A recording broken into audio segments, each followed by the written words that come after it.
That's the first time I learned. I was like, oh shit. I need to even understand the world I'm going into before I start determining what success and failure is.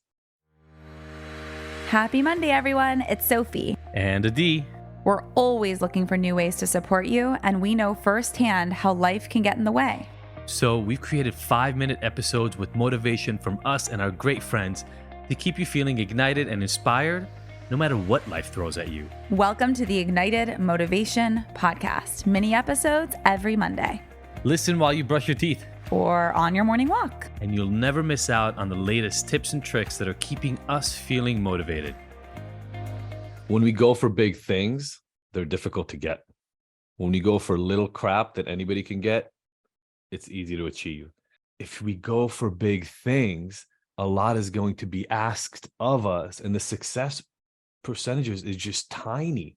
I might have shared this story before, but one of the biggest lessons I learned in my life, I didn't even put it on here, was about giving up. Because I gave up and learned 2-3 years after I gave up that I shouldn't have given up. When I left academia, and again, I wouldn't be here right now, so still grateful for the fact that I ended up here. But when you leave academia, you get a PhD, you go get a job as a professor. That's what you do. That's the path when you get a PhD. And so I did it, and I interviewed. So the way it works is you submit application. There's all these jobs open, but you have to go for one in your area. So maybe there's like 7 open in the country in your specific area, and you apply to all of them. And the way pretty much every university does it is they pick 3 candidates out of all the applicants.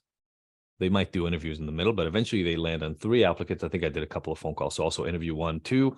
The third level of the interviews, they invite you on campus. They call it a campus day. It's really a job talk. You go in front of the entire department and present your work and what you would be doing essentially if you were there.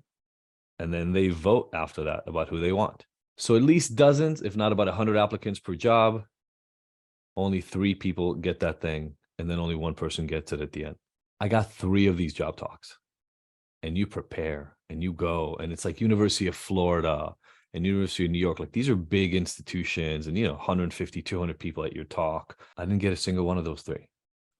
And in my life, and I'll probably tear up just thinking about this, up until that moment, I'd never failed at anything 3 times. Now, I'll qualify that. That's because historically, if I wasn't perfect at it, I would quit. So I'd protected myself. I'd never put myself in a situation where I would lose 3 times in a row like that. And it felt like somebody punched me in the gut over and over and over. I'm taking my wife to University of Florida to see the area, thinking, what happens if we move here? And then nothing, crickets. I didn't get the job, right? 2 years later, I already started my own rehab. I've left academia. I'm running a treatment center. I have a dinner with one of my biggest advisors, the guy who I credit with making me feel like I can even get a PhD. Because remember, I came out of jail. I was a 9-time convicted felon. I couldn't hold a pizza job. Like, nobody would give me a job at the mall. And I tell him the story, and he goes, 3? Because the average applicant goes on 10 job talks. 10. Now, again, think about this for a second. If you go on 10 job talks, think of how many of these you're applying to. Because you don't get a job talk. I mean, unless you are the best candidate in the universe for this thing, not everybody gives you a job talk. So you may be applying to 50 jobs. And if you're good, get 10, 15 interviews. And then out of those 10 or 15, get 1 job offer. I didn't know. I thought I was supposed to get one of those 3. Determining what success and failure is. Doesn't matter if I was the best student at blah, blah, blah, blah. What happens at this next level I'm going to? I don't know this level.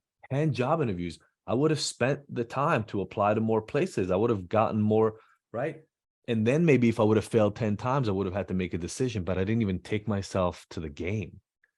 I left on the way to the game. You just listened to the Ignited Motivation Podcast. Did you love the mini dose of motivation? Please let us know. Your feedback and experience is our #1 motivator. Leave us a review, subscribe, and share with your favorite people on your favorite apps. And don't forget to catch the next episode every Monday. Because we want to hear from you. So join the conversation and discover bonus content on our website and Instagram. You can find the links in the show notes. Now that you're ignited, what are you motivated to take on?